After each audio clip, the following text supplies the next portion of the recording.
sekali, gerimisnya lumayan. Nah, teman-teman semua, ini adalah peta Taman Wisata Keraton Ratu Boko yang akan kita eksplor.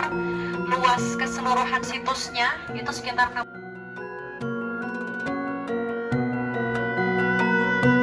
Keraton Ratu Boko merupakan salah satu situs arkeologi terpenting dari masa Jawa kuno yang menggambarkan perpaduan antara unsur keagamaan Hindu-Buddha dan memiliki fungsi sebagai pemukiman istana. Nama Ratu Boko sendiri merujuk pada tokoh dalam legenda Jawa, tetapi para arkeolog sepakat bahwa kompleks ini sebenarnya merupakan pusat pemerintahan atau keraton yang digunakan oleh raja atau bangsawan pada abad ke-8 hingga ke-9 Masehi. Secara historis, situs ini banyak dikaitkan dengan kerajaan Mataram kuno, terutama pada masa dinasti Sailendra dan Sanjaya. Informasi mengenai kompleks ini diperkuat oleh prasasti Abhyagiri Vihara yang dikeluarkan oleh Rakai Panangkaran sekitar tahun 792 Masehi. Isi dari prasastinya menunjukkan bahwa wilayah ini dahulunya menjadi tempat pertapaan sekaligus markas penting bagi kegiatan keagamaan dan politik. Dengan demikian, Keraton Ratu Boko dipandang sebagai situs yang memiliki fungsi ganda, keagamaan, pertahanan, dan pemerintahan.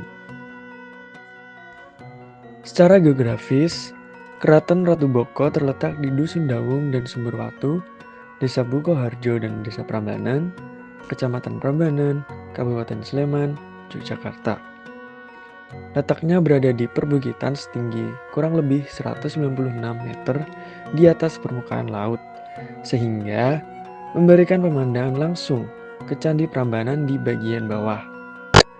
Posisi strategis di atas bukit ini menunjukkan bahwa kawasan tersebut dipilih untuk alasan keamanan, pengawasan wilayah, serta fungsi spiritual karena dianggap lebih dekat dengan alam atas. Fungsi utama Keraton Ratu Boko masih menjadi bahan kajian, namun para arkeolog mengelompokkannya menjadi beberapa kemungkinan.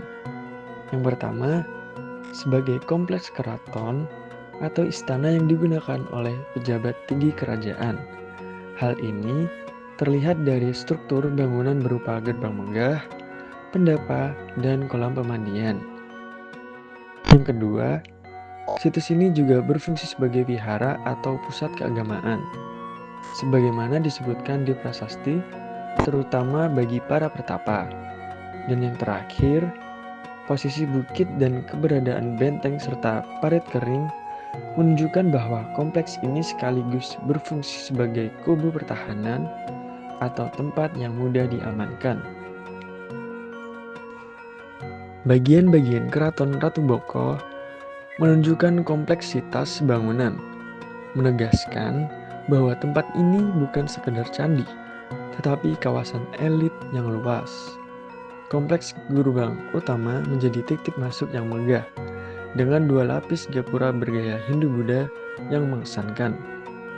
Di bagian dalam terdapat pendapa, yaitu area berpilar tanpa dinding yang kemungkinan besar digunakan untuk pertemuan, upacara, atau ruang audiensi kerajaan. Tidak jauh dari pendapa, terdapat kolam pemandian yang biasa disebut banyu nibo atau kolam pertitaan, yang diyakini digunakan untuk ritual pembersihan diri atau kebutuhan domestik istana. Bagian penting lainnya adalah Candi Bebakaran, sebuah struktur bata yang diduga berfungsi sebagai tempat kremasi atau pembakaran sesaji ritual. Di sisi tenggara, terdapat Gua Lanang dan Gua Wadon, dua gua buatan yang digunakan sebagai tempat bertapa atau meditasi, menunjukkan kuatnya unsur spiritual dalam kompleks ini. Struktur lainnya adalah Keputren, yang terdiri atas kolam-kolam dan bangunan kecil yang dianggap sebagai tempat tinggal atau area khusus perempuan bangsawan atau anggota keluargaan. Dengan keseluruhan struktur yang beragam ini, Keraton Ratu Boko lebih tepat disebut sebagai kompleks istana di masa Jawa kuno daripada candi semata. Kompleks ini menjadi bukti bahwa pada abad ke-8 hingga ke-9 Masehi, masyarakat Jawa telah membangun sistem permukiman elit dengan konsep tata kota, unsur keagamaan, dan fungsi pertahanan yang sangat maju. Hingga kini, Keraton Ratu Boko masih menjadi salah satu situs arkeologi paling menarik karena menggabungkan nilai sejarah, keindahan arsitektur, dan panorama alam yang menakjubkan. Wow!